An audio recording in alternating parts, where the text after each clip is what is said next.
Musuhnya isytiharkan niat dia untuk serang Mekah, jantung dunia Islam. Ini dah bukan rompakan biasa. Ini satu penghinaan yang melampau.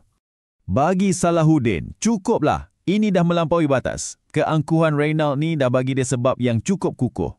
Dengan tentera dari Mesir dan Syria di belakangnya, dia pun marah. Bukan lagi untuk balas dendam, tapi untuk menuntut keadilan. Masa untuk berbincang dah habis.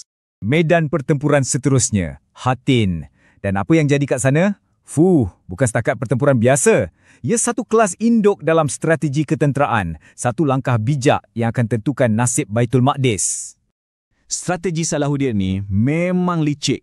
Mula-mula, dia serang sebuah bandar kecil, Tiberias, untuk paksa tentera utama Salib keluar dari kubu mereka yang selamat. Lepas tu, dia pancing mereka merentasi dataran yang kering kontang di bawah matahari terik. Tenteranya pula kawal satu-satunya sumber air di situ, iaitu sebuah tasik. Bila